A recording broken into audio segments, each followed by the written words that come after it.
So, William, how long ago does it feel to you? Well, it seems quite a long time ago, I can tell you, yes. What I'd like to do is get a picture of the Doctor Who setup in those days. I imagine there was a production office. Yes. Was that a place where you as the regular cast would pop in? Never went there, no. We didn't really have very much time. We went to the rehearsal room. Occasionally we'd meet everybody in the bar, after the actual production or the day we recorded it. But we didn't really mix with the production people. They would come occasionally, people like Donald Wilson and David would certainly be there. They would come and they would make notes and everything, but they would talk through the director usually to us. We would relate more to the director, I would say. And perhaps to Verity Lambert, the producer? I went to Verity, certainly. Yes, Verity was always there, and she was always somebody we talked to. But I can't ever remember going to the production office. No. It's extraordinary to talk about her as a formidable woman because, of course, she was a young girl when I met her. She was 26 years old, and she was very lively and very bright and of today. Oh, she was a lovely person, Verity. But one of the things about her, I think, that has come out when you think of all of the things that she did, was the way she stuck to things. She really, really was a wonderful producer. She was there all the time. She was always knowledgeable and always prepared to make decisions. I can remember when she ticked off Bill once, and absolutely wonderful. He took it, like the old pro he was, and I believe he sent her the biggest bunch of flowers she'd ever received afterwards. But of course, he adored her. Yes. He really thought. But we all did. It was an extraordinary example of a group of people who got on very well with each other. And Verity was there, leading it all. No, she was exceptional, Verity, definitely. Mervyn Pinfield was an interesting guy. He always looked rather like a school prefect, and he was Verity's assistant producer. But he was also a member of an elite group of BBC directors who were always interested in advances in television. They were quite scientific and experimental. We rather mocked him at the beginning, as a sort of school prefect character, with his spectacles and his attaché case, or his books under his arm, and his anxious look all the time. I think, in actual fact, he was very bright indeed. Very perspicacious. He was an interesting man. So he wouldn't have been asked to be part of that group if he hadn't anything to contribute. And I think that he managed to create the atmosphere wonderfully. Douglas Camfield, what memories do you have of working with him? Oh, many. I first met Dougie Camfield when I was working on, I think it was St Ives, directed by Rex Tucker, who was actually involved a bit, I think, in the beginning of Doctor Who. He was. And Douglas was an assistant director. He was sort of starting. He was wonderful, Douglas, because he did everything with enormous energy and enthusiasm. So he is an invaluable person to have on a film unit or any television setup. Marvellous. And he was very excited to be doing this particular show, and he liked that. And I think, I'm not sure, but I think he was a territorial. I think he was in the army for weekends. I mean, he liked all the military stuff, and he liked the history. People do say that he would rule his studio as if it was a military operation. Oh, really? Yes. Marshal the troops. But very, very, very nice army. Did that make for an easy atmosphere? Oh, very. Oh, yes, it did, indeed. I was very pleased to be working with him again. And I went on to do things with him later. But, we were friends and had been since I first met him. David Whittaker was the programme's original story editor.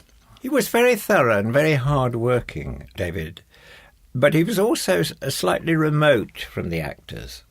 I mean, he was always there and around, but I couldn't say that he became a great chum or anything like that. He kept his place. He seemed to get on very well with writers, and he was always arranging writers for the new stories and that sort of thing.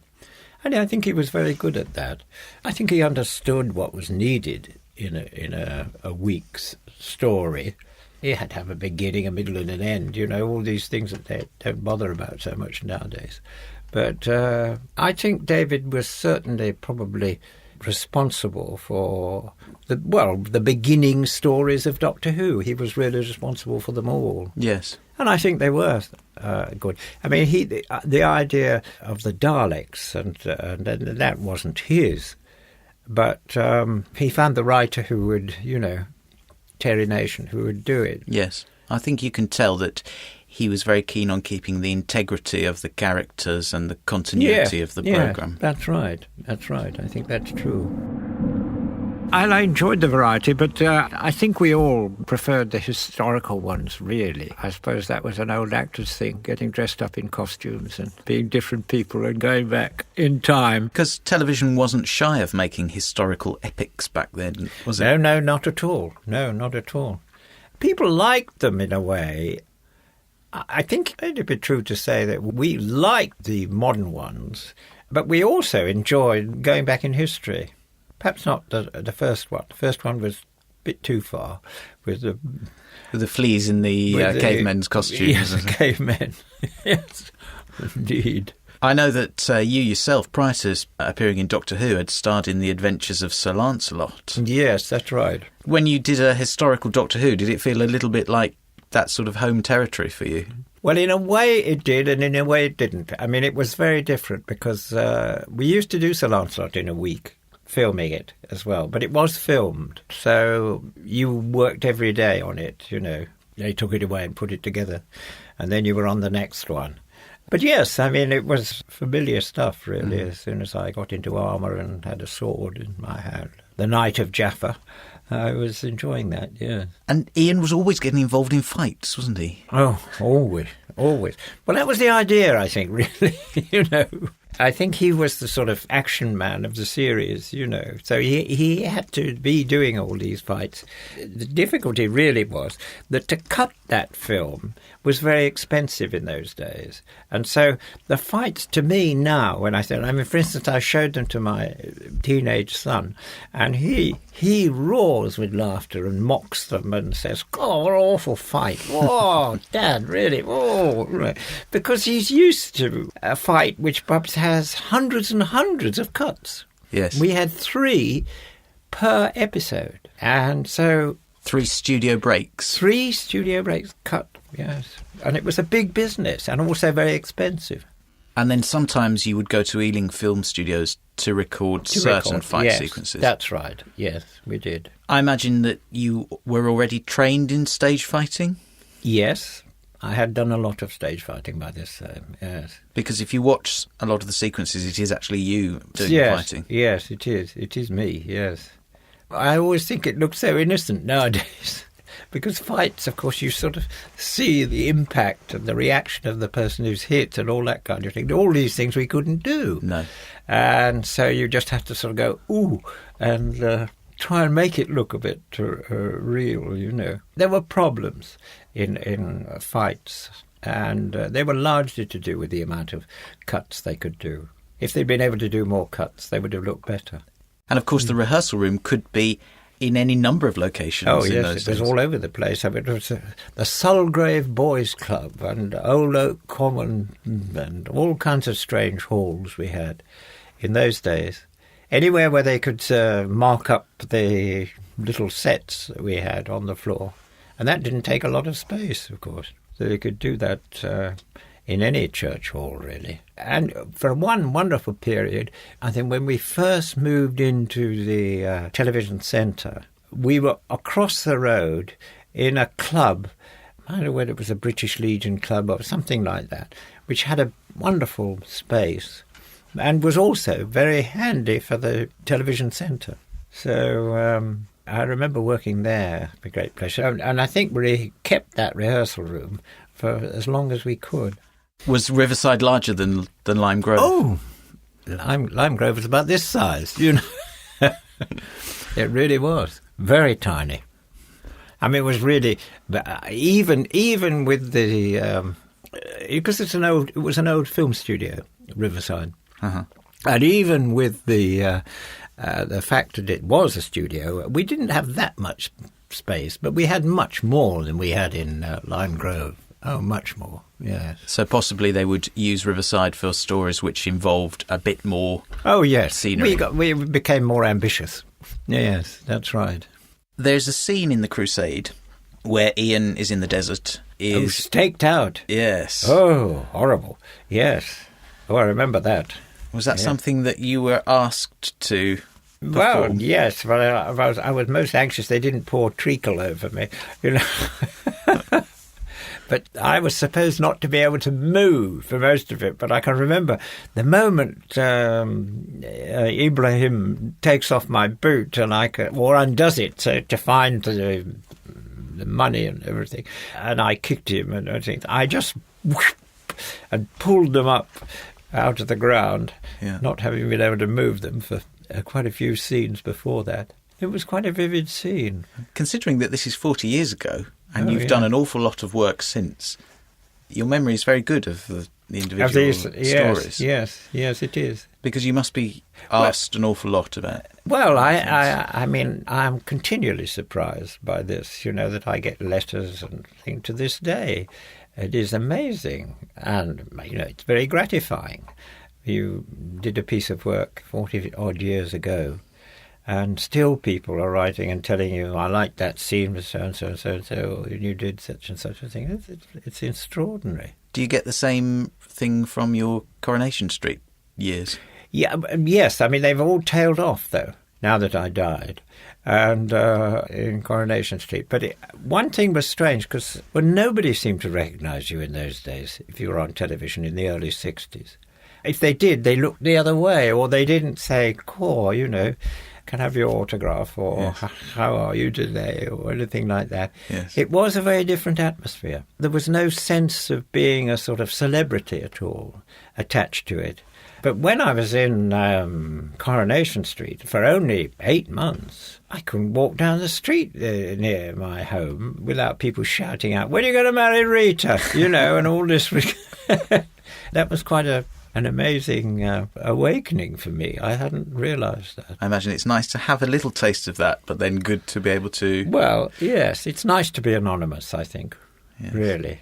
I mean, I'm always hankering after the days when actors arrived in a black cab at the stage door and disappeared and then did the play and then changed and got back into the black cab and nobody's... off into the night. Be off into the night, you know, these strange... that attracts me. Did you ever notice from story to story a variation in William Hartnell's performance? That some stories he was playing a more comedic part? But he was always looking for that, because he used to be a light comedian on the stage, and you know, I mean, I'd always seen him in very stirring war films and things like that, or Brighton Rock, and But I used to think he was a wonderful screen actor. I admired him very much.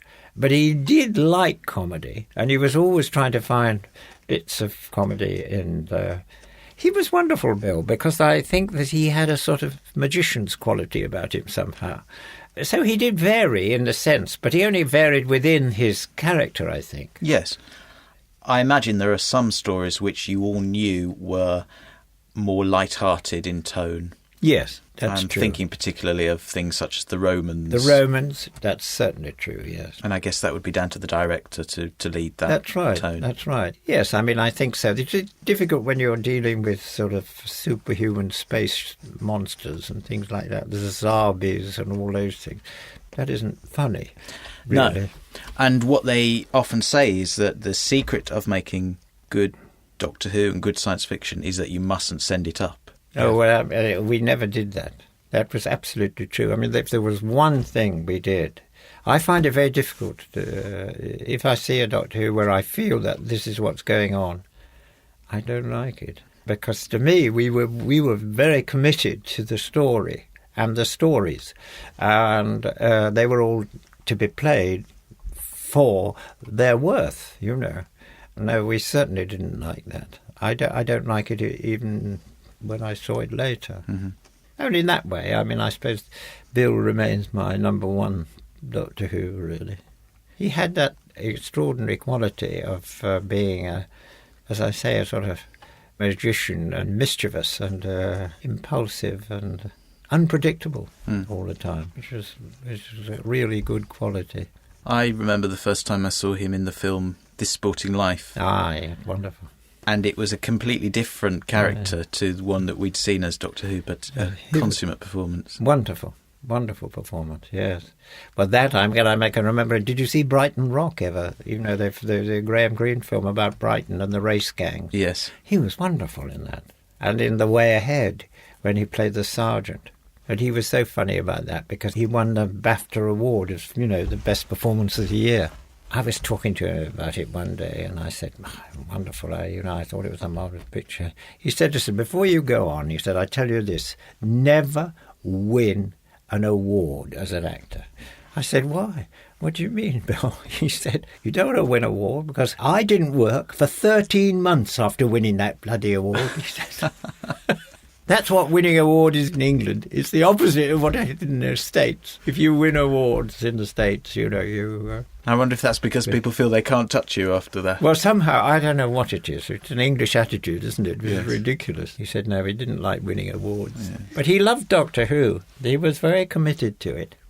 And I think that was something that came probably from Verity and people like David Whittaker and Douglas.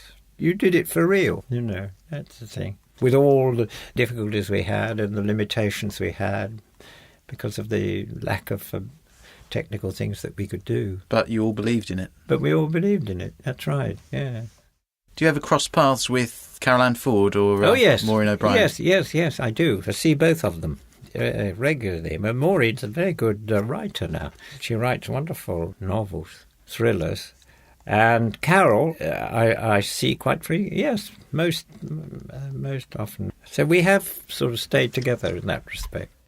I think we were very lucky in that respect. I mean, the people that started Doctor Who off did get on very well together. That's not always the case in television or in plays or films, but it was true. So we did socialise a lot together, which was very nice. I think it's rather rare.